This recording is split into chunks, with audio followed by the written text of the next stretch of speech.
Buddhāvataṃsaka Sutra. Book 26. The 10 Stages. Video 6.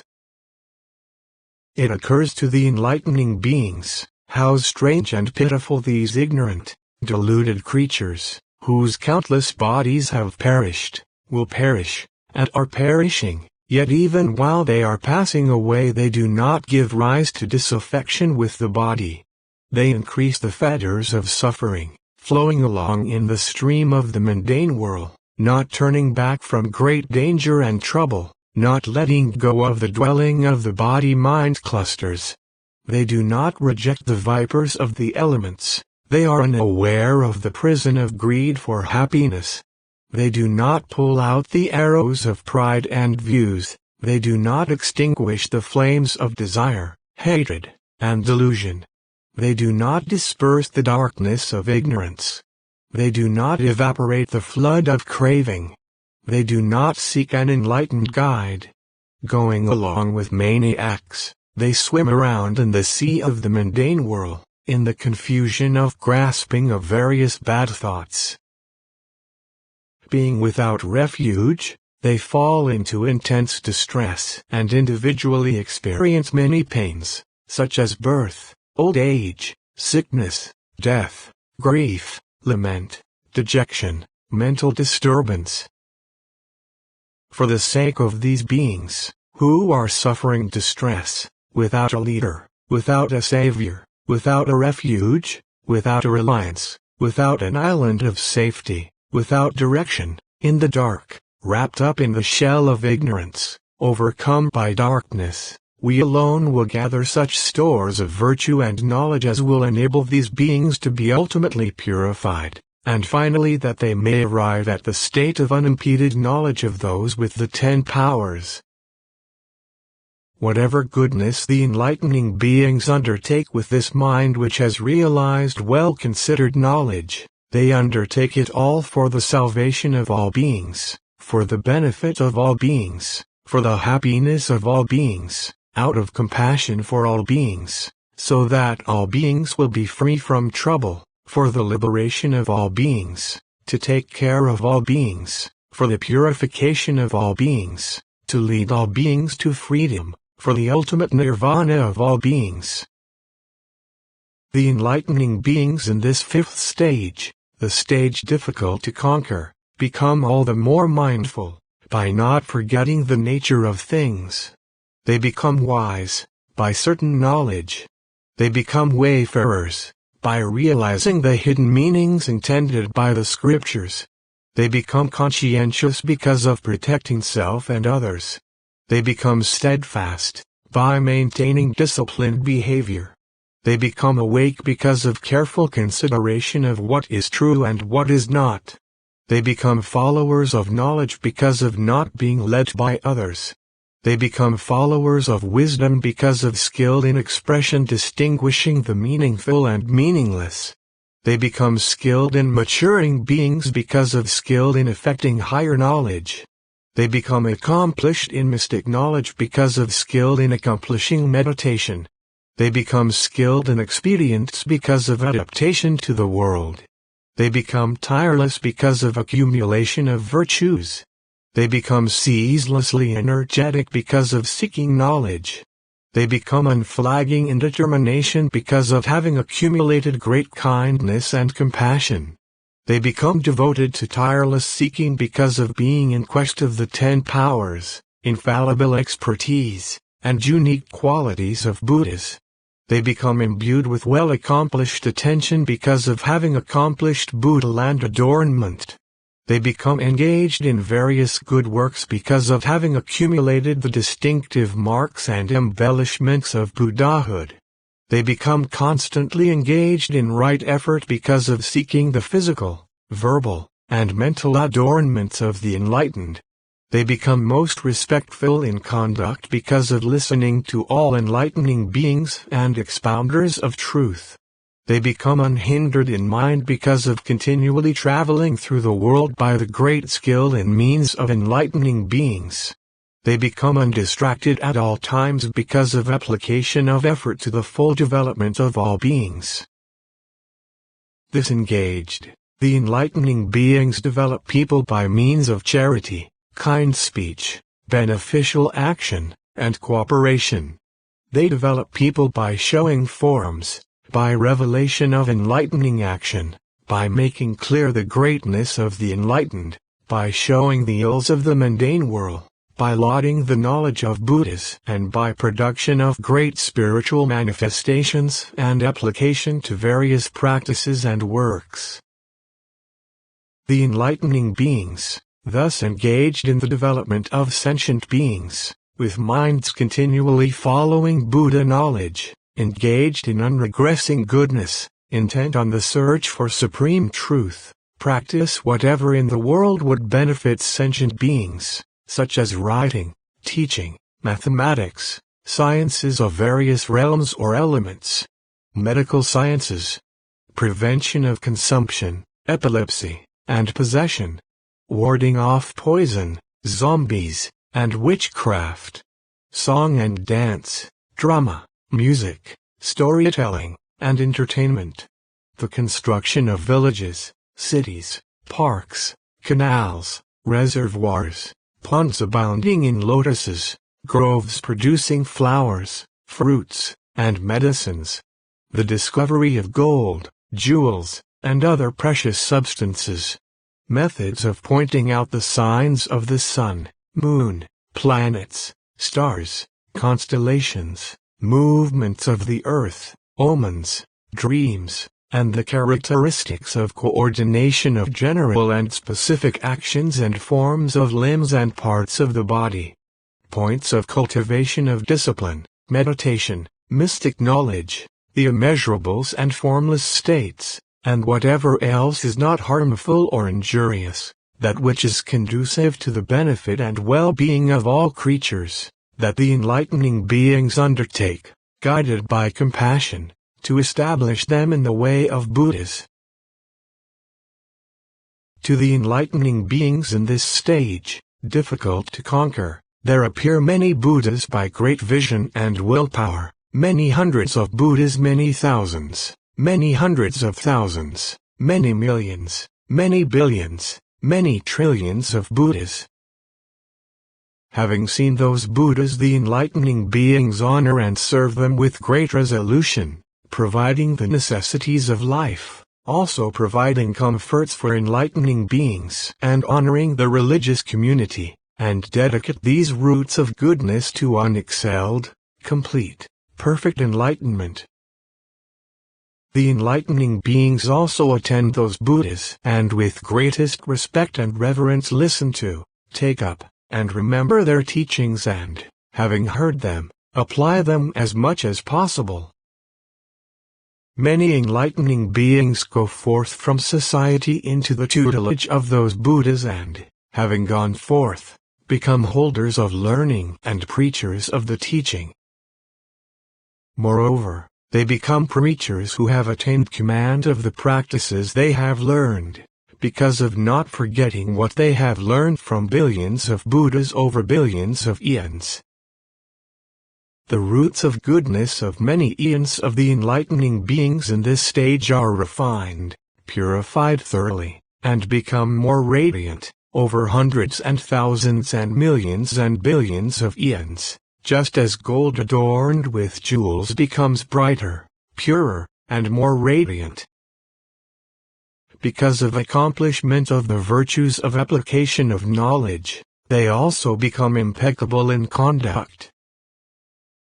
Just as the light of the sun, moon, planets, and stars cannot be diverted by the winds and is not of a class with the winds, in the same way the roots of goodness of the enlightening beings in the difficult-to-conquer stage, in accord with the thought of the skillful, wise, knowing mind, cannot be surpassed by any who learn or attain individual liberation, and are not of the same class as the worldly. For enlightening beings in this stage the transcendent way of meditation is paramount, while they practice the rest as best they can. This is the stage of enlightening beings called difficult to conquer. Most of the enlightening beings in this stage become celestial sovereigns of the heaven of complete satisfaction, capable, powerful, able to detach beings from all false teachers and to establish them in the truth. Whatever acts they undertake, whether by giving, kind speech, beneficial action, or cooperation, it is all never apart from thoughts of Buddha, the teaching, the community, enlightening beings, the conduct of enlightening beings, the ways of transcendence, the stages, the powers, expertise, and unique qualities of Buddhas, including omniscience complete in all respects. Why? Because they want to be the best of beings, unexcelled leaders and guides, and ultimately omniscient refuges.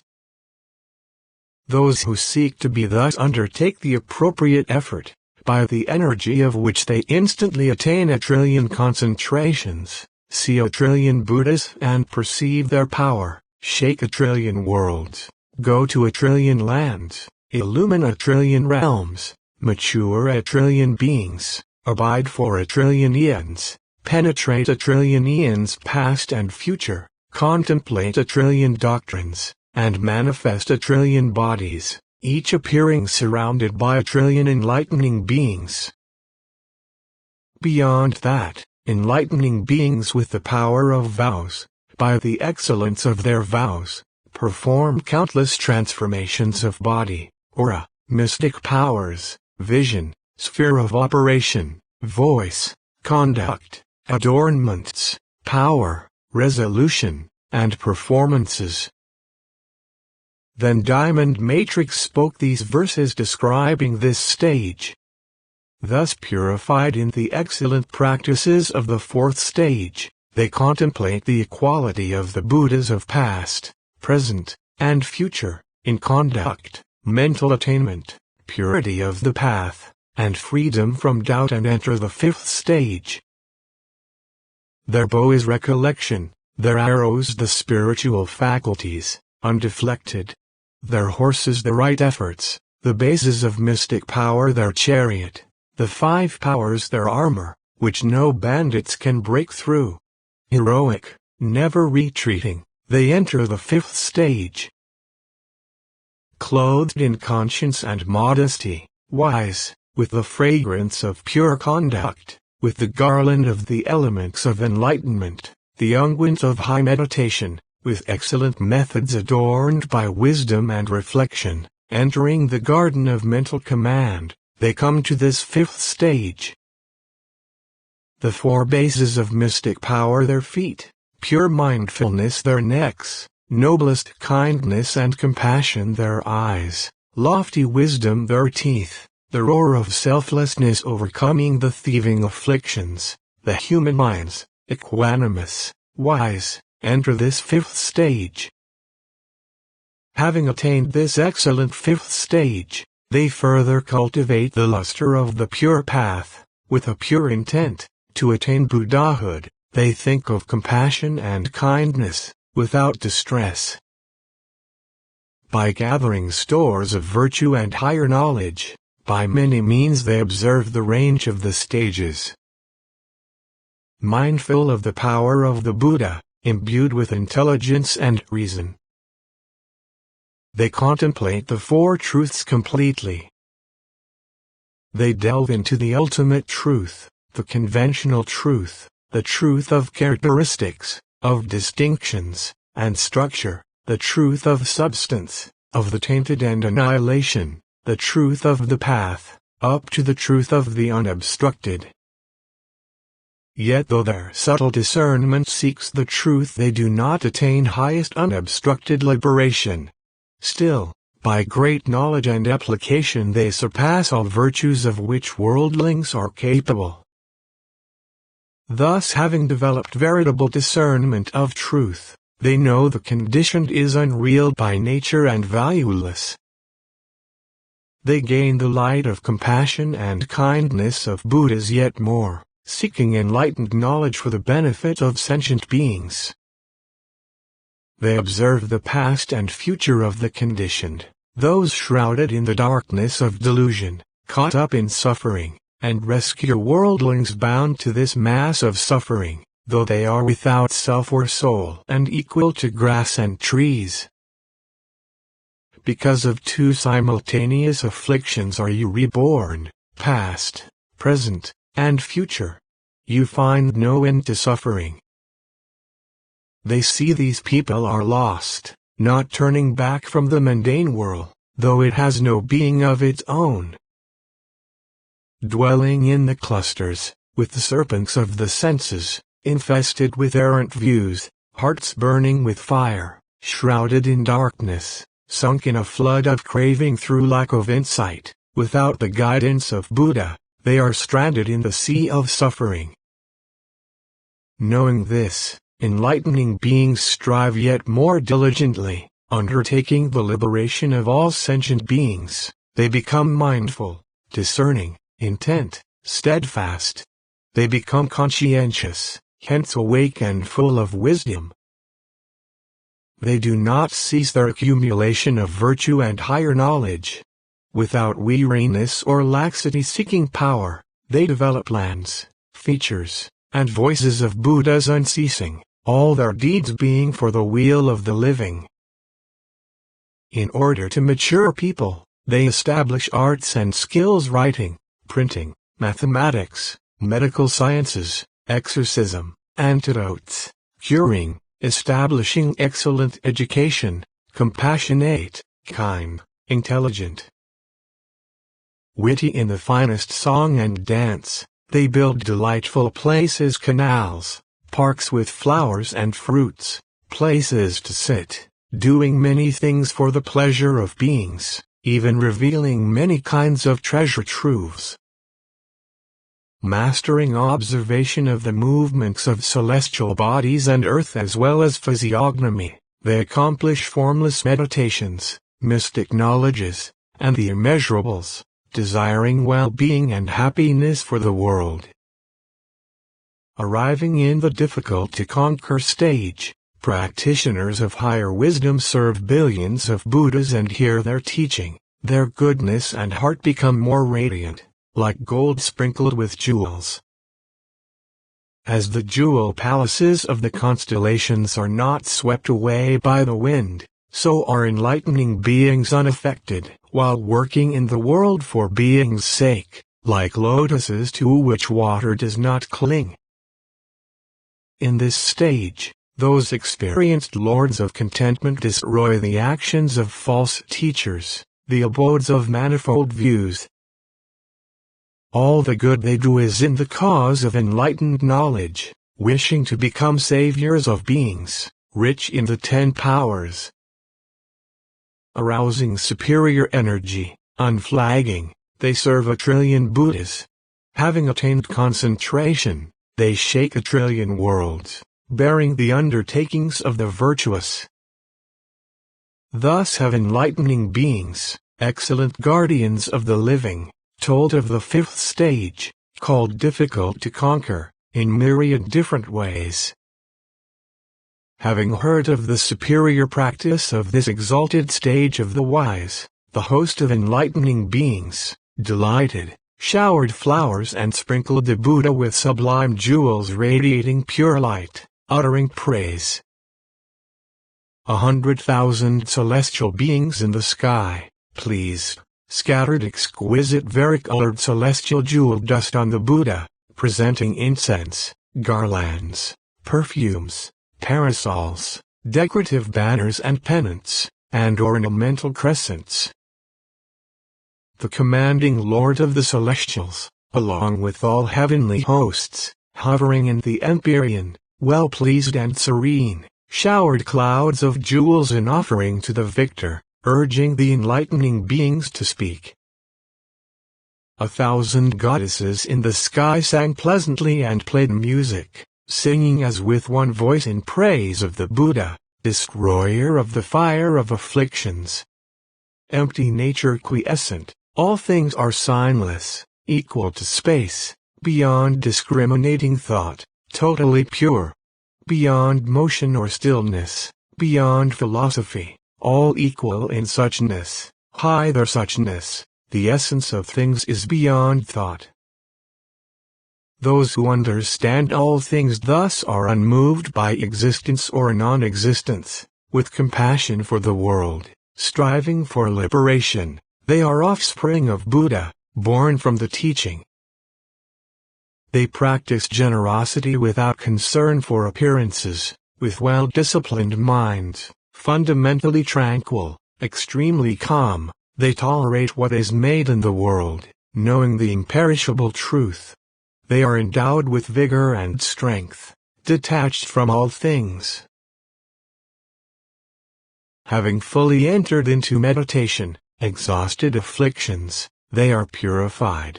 Knowing all things, they are centered in primordial emptiness. Rich in knowledge and practical power, they are always devoted to the welfare of the world, for they are great beings, offspring of Buddha, having extinguished all evil. Having uttered 1,000 such songs, those beautiful goddesses hovered in the sky silently gazing at the Buddha, serene, enraptured with admiration for the teaching. Moon of Liberation said, continuing, to Diamond Matrix, what are the characteristics of attainment of the next stage after this fifth one? The enlightening being Diamond Matrix said, those who have thoroughly fulfilled the path of the fifth stage of enlightening beings enter into the sixth stage. They enter by way of 10 equalities of things, by the equality of signlessness of all things, by the equality of non-origination of all things, by the equality of absence of characteristic marks of all things, by the equality of non-birth of all things, by the equality of attachment of all things, by the equality of primordial purity of all things, by the equality of non-conceptuality of all things, by the equality of all things in neither coming nor going, by the equality of all things in being like illusions, dreams, reflections, echoes, the moon's image in the water, or apparitions, and by the equality of non-duality of existence and non-existence of all things. Thus observing all things in terms of their intrinsic nature and according with it without opposition, they attain the sixth stage of enlightening beings, the stage of presence. But this is only by penetrating conformative tolerance. They have not yet attained the tolerance of the non-origination of things. Thus understanding all things in their intrinsic nature, enlightening beings, all the more guided by compassion, commanded by great compassion, in order to completely fulfill great compassion, observe the formation and disintegration of the world. While observing the formation and disintegration of the world, it occurs to them, the origins of worldly ways are all due to attachment to self. In those who have no attachment to self, the development of worldly ways does not take place. It also occurs to them. These beings, intellectually infantile, attached to their selves, covered by the blinders of nescience, seeking existence in non-existence, thinking illogically, gone on a wrong path, acting perversely, accumulate conditioned states of good, bad, and immobility. The mental seed conceived and planted by those conditioned states, imbued with limited grasping, leads to future birth, old age, and death, coming into being as a result of renewed existence. In the field of action, in the darkness of ignorance, with the moisture of craving and the flow of egotism, the net of views grown, the sprouts of name and form appear. Having appeared, they grow, and, name and form having developed, the 5 senses become operative. From the intercourse of the operative senses comes contact. From the intercourse of contacts comes sensation. After sensation there is desire. Thence craving and grasping grow. Once grasping is developed, becoming comes into existence. Once becoming has come into existence, the 5 dusters emerge. The 5 clusters having emerged, they progressively deteriorate in the 5 courses of existence. Having deteriorated, they disintegrate. From deterioration and disintegration there is anguish. Caused by anguish, all troubles of sadness, lament, pain, and dejection arise together. And yet there is no one who collects these. Of their own nature, spontaneously they disintegrate. There is no one who disintegrates them. In this way enlightening beings examine interdependent origination and order of progression. They think, not knowing the truth in the highest sense is called ignorance. The fruit of action fashioned by ignorance is conditioning. The initial mentation based on conditioning is consciousness. The 4 grasping clusters arising together with consciousness are name and form.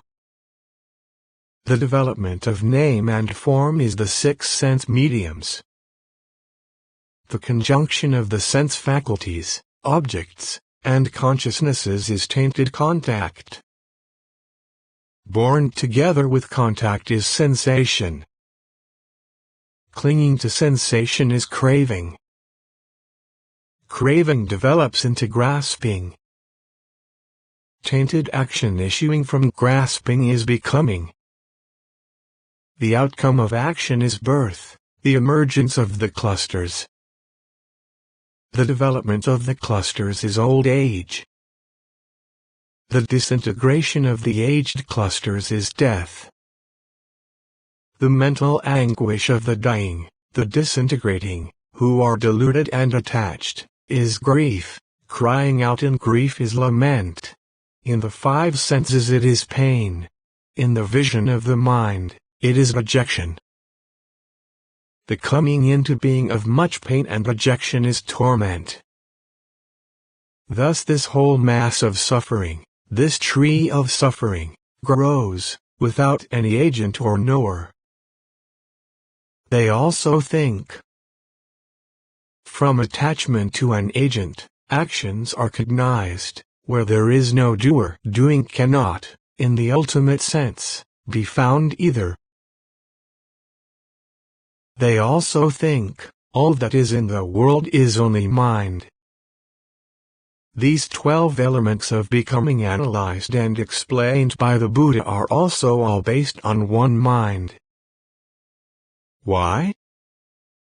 Whenever the mind is aroused with desire for a thing, that is consciousness, and the thing is conditioning. The delusion of conditionings is ignorance. Name and form are born together with the ignorant mind. The development of name and form is the 6 sense mediums. Connected with the 6 mediums is contact. Born together with contact is sensation. Obsession with sensation is craving. The unrelenting seizing of what is picked up by craving is grasping. The conjunction of these elements of existence is becoming. The emergence of becoming is birth. The full development of birth is old age. The end of old age is death. The ignorance there tends to produce 2 kinds of effects. As an object, it confuses beings, and it provides a cause for the development of conditioning. Conditionings also tend to produce 2 kinds of effects. They manifest future development and provide a cause for the emergence of consciousness. Consciousness also tends to produce 2 kinds of effects. It makes the continuity of existence and also provides cause for the development of name and form. Name and form also tend to produce 2 kinds of effects. They make mutual support and also provide cause for the development of the sixth sense mediums. The sixth sense mediums also tend to produce two kinds of effects. They show the differentiation of their own spheres and provide cause for the emergence of contact. Contact also tends to produce two kinds of effects. It contacts objects and provides cause for the emergence of sensation. Sensation also occasions two kinds of effects. It affects perception of the desired, of that which is not desired, and of that which is neither, and it also provides cause for the emergence of craving. Craving also occasions two kinds of effects. It creates intense desire for desirable things and provides cause for the emergence of grasping. Grasping also occasions two kinds of effects. It creates bondage by afflictions and provides cause for the emergence of becoming. Becoming also occasions two effects. It creates a tendency toward other courses of existence and provides cause for the emergence of birth. Birth also occasions two effects. It produces the emergence of the clusters and provides cause for old age. Old age also occasions two effects. It produces changes in the faculties and provides the cause for meeting in death. Death also occasions two effects. It destroys the compounded and causes continuation through lack of perfect knowledge. Therein, conditionings grounded on ignorance means the continuation and support of conditionings by ignorance as a cooperating cause. Consciousness grounded on conditionings means the continuation and support of consciousness by conditioning as a cooperating cause. Name and form grounded on consciousness means the continuation and support of name and form by consciousness as a cooperating cause. The sixth sense mediums grounded on name and form means the continuation and support of the sixth sense mediums by name and form as a cooperating cause. Contact grounded on the sixth sense mediums means the continuation and support of contact by the sixth sense mediums as a cooperating cause. Sensation grounded on contact means the continuation and support of sensation by contact as a cooperating cause. Craving grounded on sensation means the continuation and support of craving by sensation as a cooperating cause. Grasping grounded on craving means the continuation and support of grasping by craving as a cooperating cause. Becoming grounded on grasping means the continuation and support of becoming by grasping as a cooperating cause. Birth grounded on becoming means the continuation and support of birth by becoming as a cooperating cause. Old age and death grounded on birth means the continuation and support of old age and death by birth as a cooperating cause. Continue to video 7.